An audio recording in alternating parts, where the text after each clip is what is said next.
What's up, guys? Welcome to your second Android tutorial, and what we're going to do in this tutorial is again some boring stuff like installing software.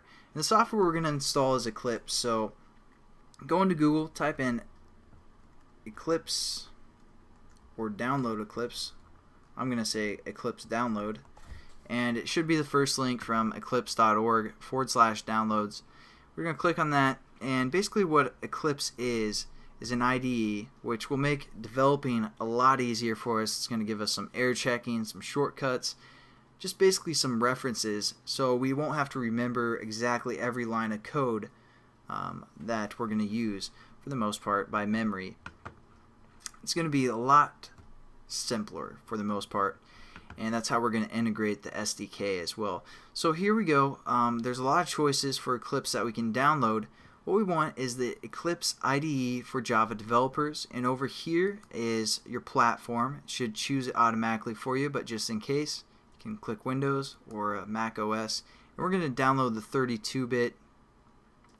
Even if you have a 64-bit, we're just going to work with 32-bit for now, so it doesn't, whatever.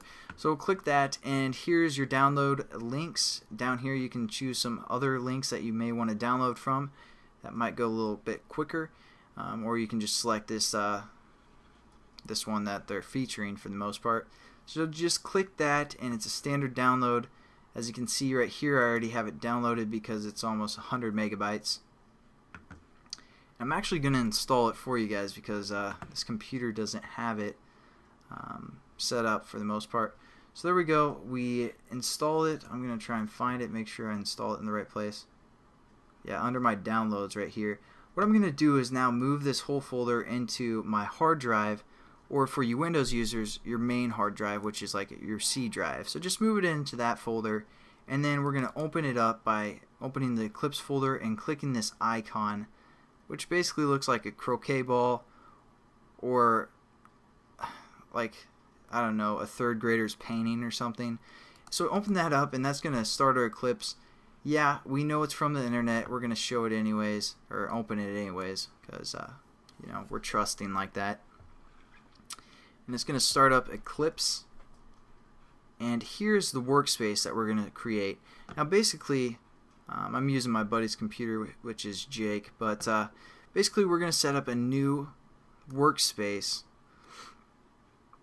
and we're also going to do this within our documents for the most part. And what we're going to call this workspace, or we're going to create it by right-clicking or clicking this new folder here and saying the new Boston. Now this is where we're going to, again, create a workspace. And what a workspace is the way to organize all of our Java classes, all our resources that we want to use, and all that good stuff. So we're going to call that the new Boston. Hit open, and now that's where our documents are. Now we're just going to click OK.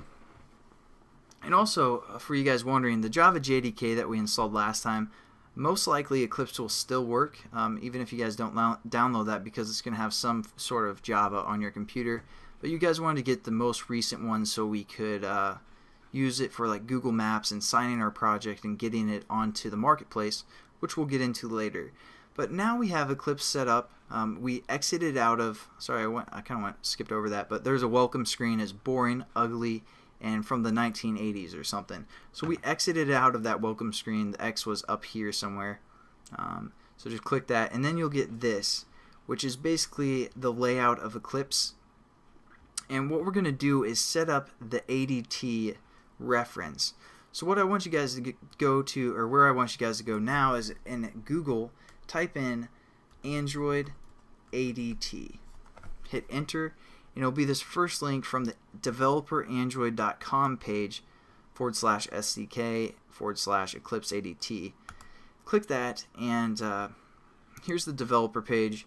It should be on this page. If not, but you guys are on the developer page, you guys can click right here where it says ADT plugin for Eclipse, and scroll down to the point where it says installing the ADT plugin and downloading the ADT plugin. So it gives us a link. What we're going to do is copy this link by Control-C or Command-C, whatever you guys are on, Windows or Mac. And then we're going to copy that link. And what we're going to do now is go back into Eclipse, and under this Windows tab for if you guys are on Windows, it should be under the Windows tab, and right down here there'll be a or I'm sorry, no, I'm sorry. On both Windows and Mac, it's under the Help tab, and it says install new software. So we're going to click that, and we're going to now paste that link right here and hit add. Now we can add a name to this, so we're going to just add a name, so Android ADT, and again you guys can paste the link right here. That's the location link, and hit OK. And it's basically going to get the developer tools for us that we're going to need for Android programming. So that might take a little bit. We're just going to click this, hit next,